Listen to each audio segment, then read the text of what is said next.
Ayan guys, mega love shoutout. Nandito tayo sa Pasig River Esplanade. Ngayong araw ng linggo, grabe ang tao guys oh.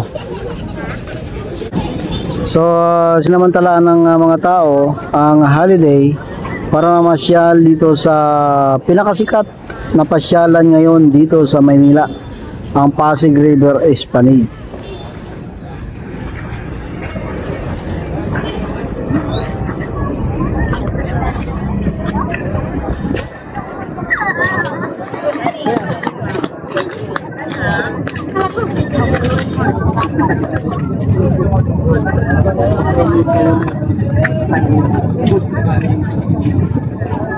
So nandito tayo sa phase 1. Ito guys, ang Pasig River Esplanade ay hanggang phase 4 na po ito. Ang phase 4 na ngayon yung pupuntahan natin ay kakatapos lang, kakabukas lang nung nakaraang linggo.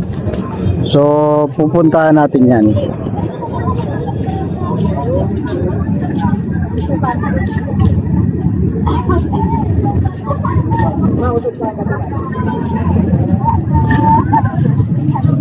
So unti-unti na rin dumadami ang tao na namamasyal dito sa phase 4. Ang mga Christmas light, no, sinindihan na rin na nagdagdag beauty, no, sa lugar na ito.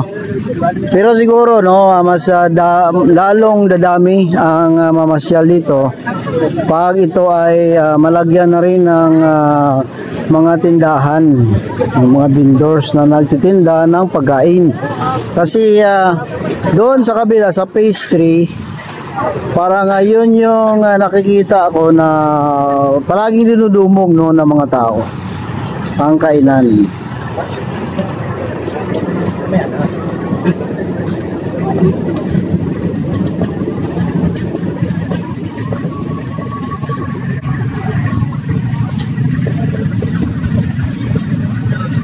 Ganda, ang aliwalas sa tingnan. Pag namasyal ka dito, talagang mapaparelax ka, no? Yung isipan mo ba, no? Maano talaga, ma-relax dito sa Pasig River Esplanade. Yan.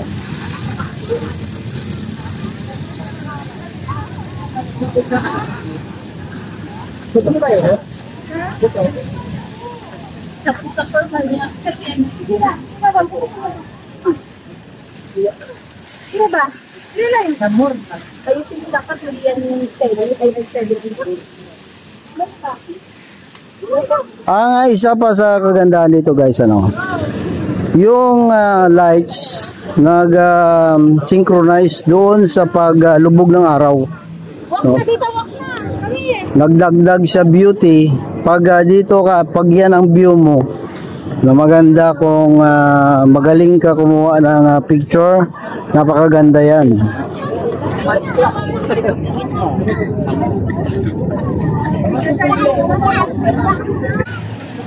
So papunta tayo sa phase 1C, no? Actually, doon tayo dapat sa phase 4, pero palagi na tayo doon. So baka magtampo yung phase 1C, phase 3. So puntahan din natin.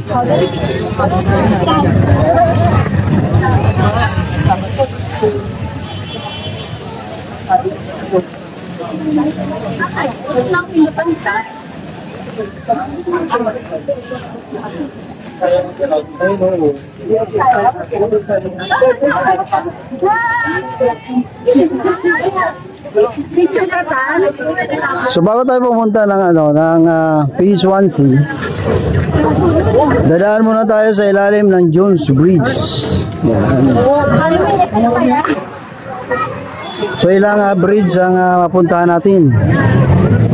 Jones Bridge and of course yung Binondo Intramuros Bridge. Tatagos tayo sa ilalim ng Jones Bridge.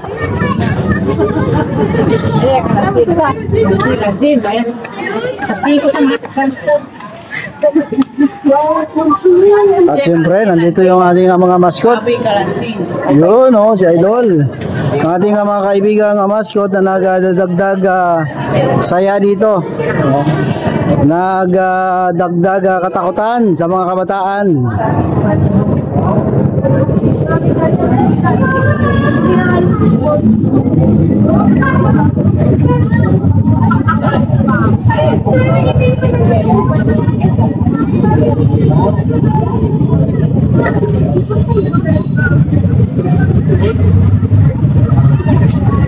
Diyan dito pa si Super Mario. Kahapon nandun din yan sa North Cemetery.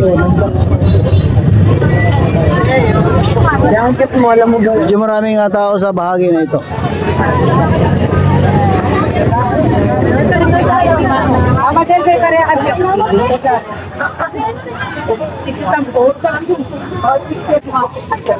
So dito sa bahagi na to guys, dinudumog yung mga mascot, si Stitch, hindi ko kilalang iba, I'm sorry si Teddy Bear, no? So yan sila palagi ang dinudumog sa lugar na ito. So pupunta pa tayo sa dulo at marami pa tayong makikita.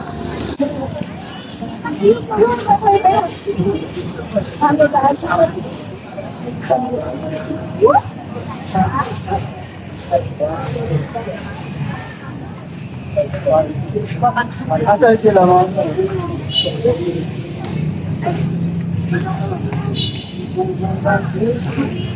Nang shade na yung yan.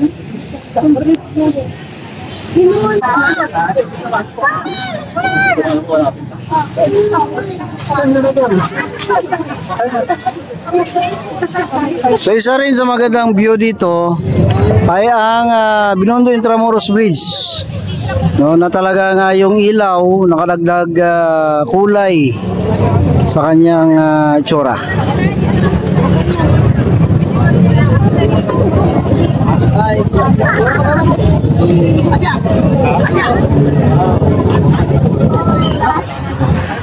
Kaya wait lang. Kasi bago niya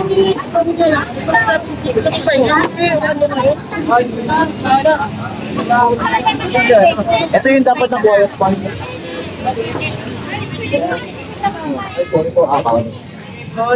so siyempre hindi rin mawala ang mga kainan.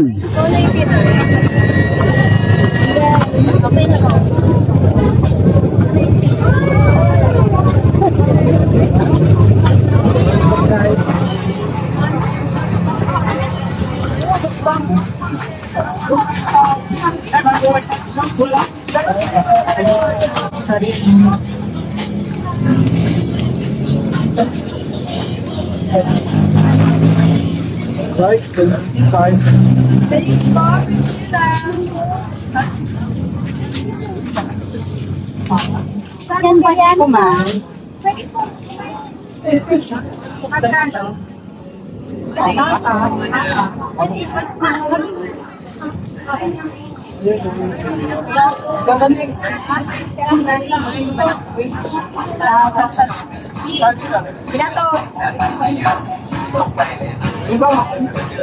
At siyempre, yung mga pagkain ng ibang lahi parang nandito na rin. Tulad ng biryani. Biryani. Pagkain India, nandito na guys. At ang panipuri. Nakakain ako niyan.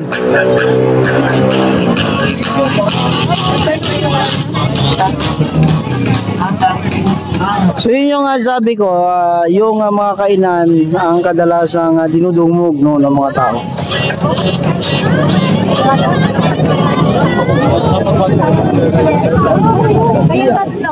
So sigurado kung may mga kainan na rin doon sa may phase 4 ay talagang dudumugin na rin ng mga tao. Ito talagang kilala na to no? Matagal na kasi to. So talaga yung tao pag pumunta dito, ito na talaga ang kanilang target ng lugar na ito.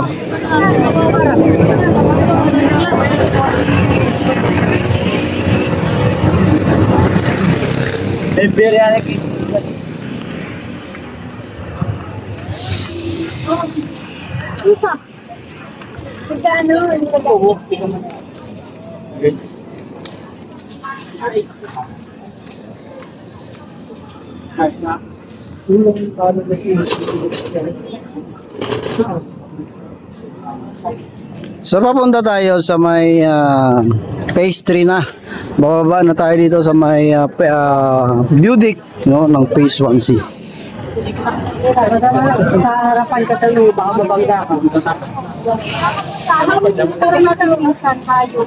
Hindi pera.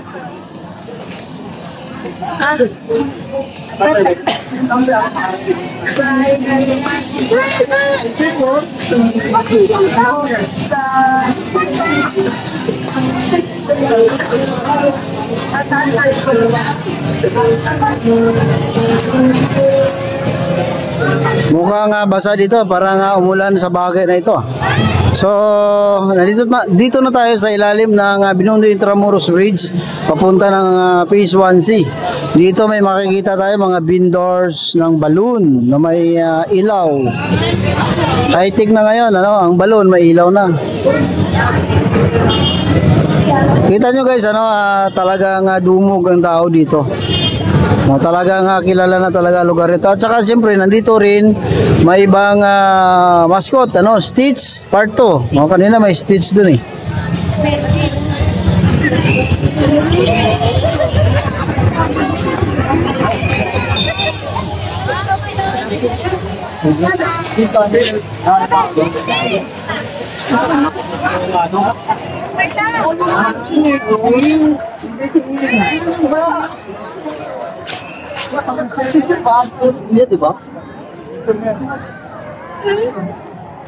Grabe, daming tao dito.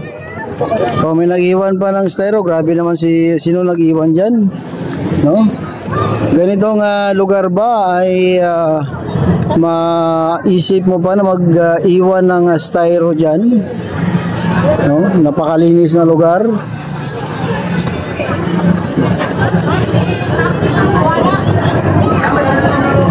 So papunta na tayo sa phase 3, no?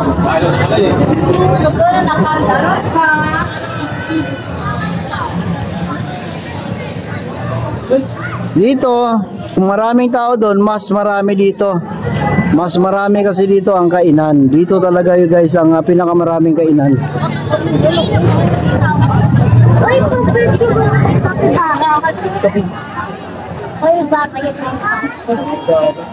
So ito, hindi ko na nakilala kung sino tayo. Si pasensya na ha.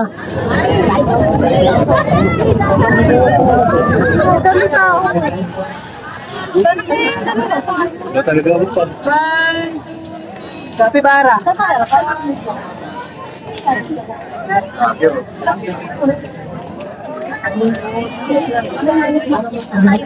At another grupo ng mascot. So, sari-sari. My Little Stitch Part 3, oh. Pero parang kumulubot siya eh. Wala nang hangin.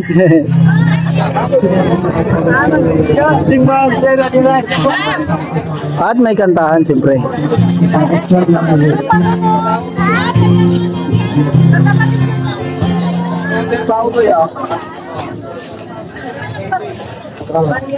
May kabalahan dito. Mukhang may kantahan.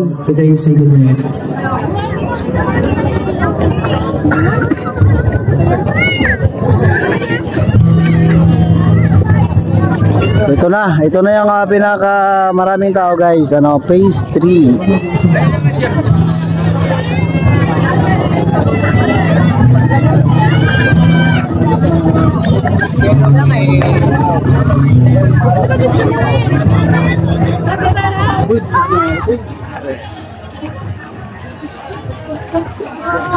Tawag lang pa, tawag.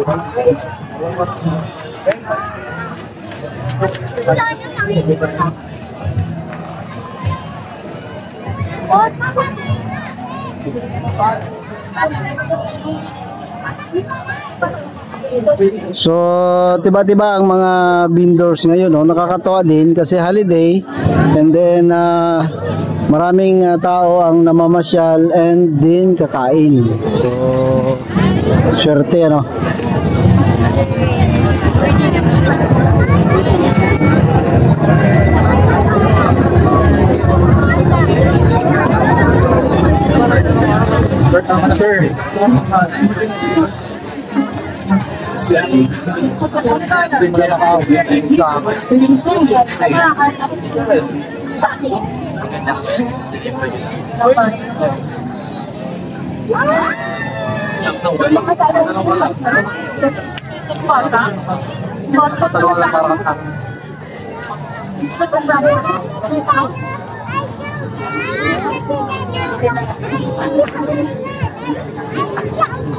Ano ba?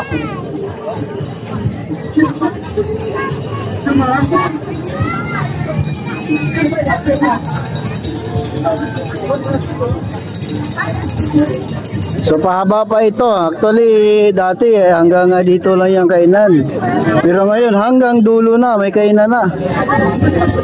So magandang proyekto nga ano, double purpose. May pasyalan na, nakalika pa siya. Idol ko, si JR Doria. So, double purpose, bago tayo interrupt ako JR Doria eh. Double purpose, pasyalan, hindi nakalika pa siya ng kabuhayan at trabaho. Di ba?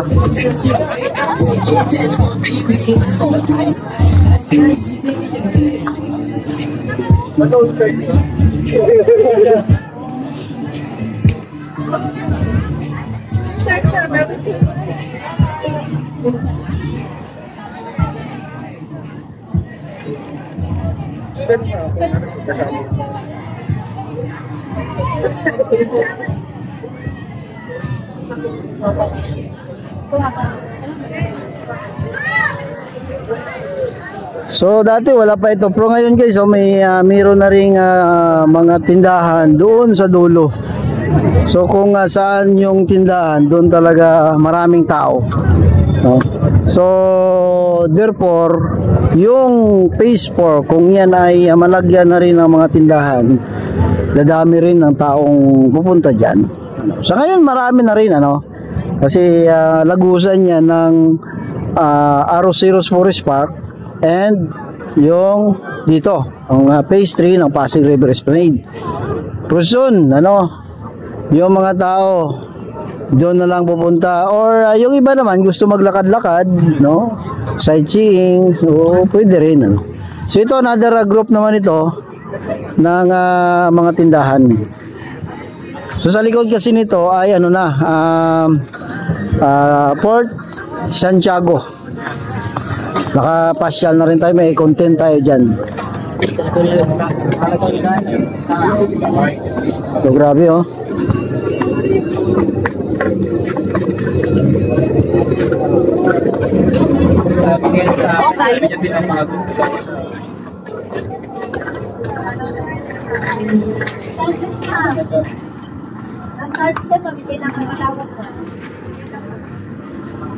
Yun oh, may ihaw-ihaw oh.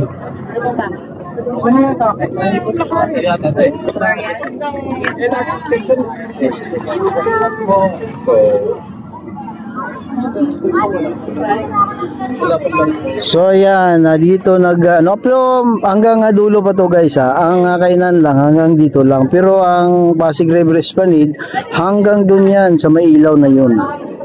Yan, abot pa yan dun. Ayan, salamat guys. Mag-ingat po tayo. Yan po ang ating update dito sa Pasig River Esplanade. Paki-click like and share po ng ating video. Salamat guys. Mag-ingat po tayo. So you can be legendary, Maggie. In life, I've got my self-care and health-care in check.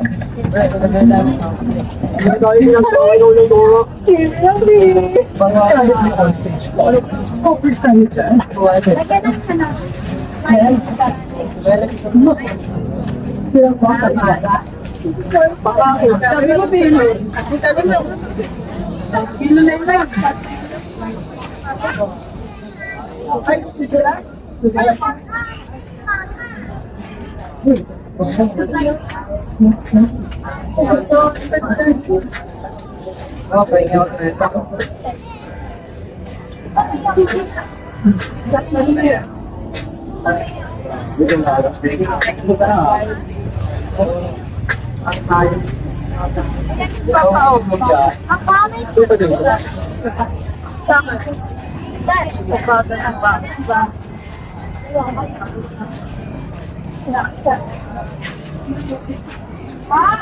Hanggang tayo bumaba. Hindi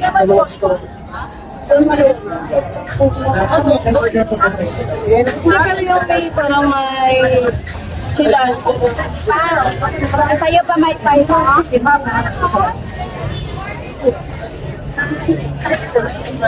Ha?